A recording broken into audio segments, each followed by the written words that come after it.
and welcome to a special edition of Cohasset Common. My name is Justin Shrair, and today we have a special guest with us. We have Chief John Dockray from the Cohasset Fire Department. Chief, good to see you. Good to see you too, Justin. We just had a spectacular night a couple of weeks ago with the fireworks. First off, talk to me a little bit about what it was like from your perspective.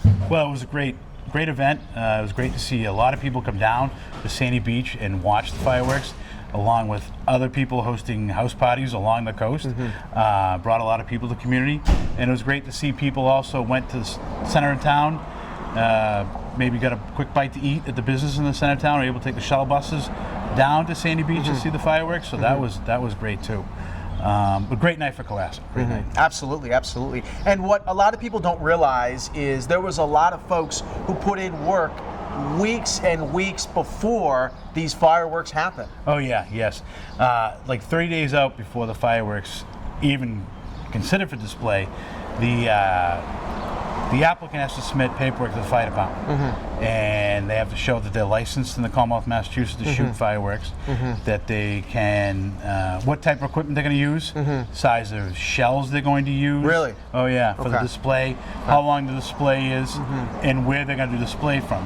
It's nice they did it off of Sandy Beach, so they could use they could use the Atlantic Ocean and Sandy Beach as a natural barrier to keep the public away. And so they did that in 2017 when they celebrated Sandy Beach's 100-year anniversary, and so we were able to use the same thing again this year, which was nice. The big thing too is also when the day of the event, we have to go out and inspect the barge when it arrives. Make sure that the licensed shooters have their certificates with them. Make sure that the tubes that hold the fireworks display has their proper permitting and labels on them. Make sure that the box that they use to actually trigger the fireworks has their stickers on it from the State Fire Marshal's office. And then also the men or women on the barge are wearing proper life jackets. And they have a special hut that they can get into. Really? Yeah, there's a special hut that has to be on the barge that they can get into in the event there's an emergency. Wow. Yeah. So there's a lot to it. We had to send out Assistant Chief Hernan once the barge arrived at off of Sandy Beach. He was assisted by Harbor Master Laurie Gibbons.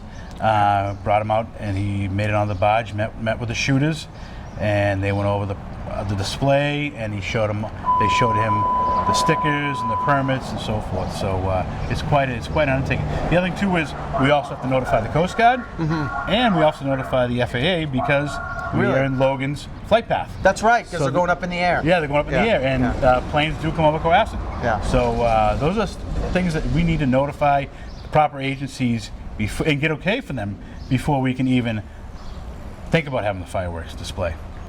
So talk to me a little bit about, was there any difference between the fireworks in 2017 as opposed to 2023, or really the fact that you guys had done the fireworks in 2017 really helped you prepare again for the fireworks in 2023, is that correct? Yes. We just basically had to dust off the plan from 2017 for this year's display.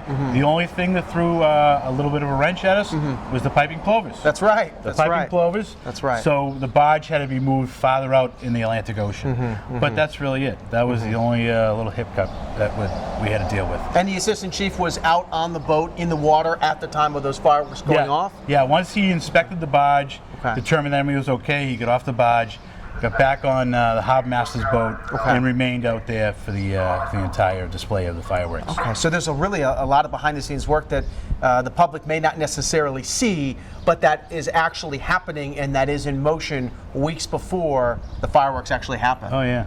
And how was the night for you? I know you were on land outside of the command post. What was your job that night? Just kind of monitoring everything? Just monitoring everything, the actual influx of people into town. You know, we had roads closed, make sure the spectators were safe, and there was any medical issues. We had additional staff down in the parking lot in case something happened. And the other thing too is, in case there was an incident on the barge, you know, if a firework came the wrong way, came too far west, you know, inland, we could handle it. So that's why we had extra staff on, and we were down there Absolutely. just in case. So. Absolutely. And then one of the biggest things no one knows about, after the display's over, the barge leaves. Under the code, the fire code, Okay. the fireworks company has to come back the next morning and conduct a daylight search. Really? So as soon as sun rises, Okay. they have to come up and walk the shore Okay. to make sure no ordnance have washed up ashore. Really? Yeah, and they have to document it and submit it to the fire department that morning, and the company did that morning. And obviously, I assume that No there was issues, nothing. no issues. Okay. I know a community south of us, Edgartown, had an issue with their fireworks display that the next morning ordinances were washing up on the shores and were never discovered until civilians walking the beach found it. So that's a problem. But And we kind didn't of have that, one. and- Didn't have that here. Well, that's good, and that kind of brings us to another point for July 4th. Obviously, fireworks are illegal for civilians to use and to fire off here. They have to be done by a licensed company, correct? Correct, yeah. Okay. Fireworks are definitely illegal in the Commonwealth of Massachusetts. Leave it up to professionals, Yeah. those who are licensed through the Department of Fire Service in the Commonwealth of Massachusetts. Those are the only individuals that can use and display fireworks. Absolutely, and it's important to know that while you guys were down on Sandy Beach, this is also a working firehouse, so you have to be able to respond to calls as well from here, as well as have additional folks down on Sandy Beach. Is that correct? Correct, yeah. So along with the on-duty staff that responds to the everyday calls that we get here in the town of Cohasset, that's why we had to bring in additional staff for down Sandy Beach, because the police had closed roads, asked people to walk to Sandy Beach or take the buses, which right. a lot of people did. Yeah, yeah. And so we were already down there, so in the event we wouldn't get in the way of people walking down to the event or get in the way of the buses taking people down to the event. And this is all planned out. All planned out. That's awesome. Yep. That's awesome. We planned a good 6 weeks almost for the event. So yeah. That's wonderful. That's Yeah. wonderful. Well, do you have anything else that you'd like to add? Just leave the fireworks up to professionals. Don't do it at home. I think that's a very important point. Oh yeah. Don't do it at home, and have a safe and fun summer. And thank you. Chief John Dockray, thank you so much for joining me today. Thank you, Justin. It's been Absolutely. a pleasure. And coming up next, we'll talk with the Cohasset Police Department about how they prepared for the July 4th fireworks. That's coming up next.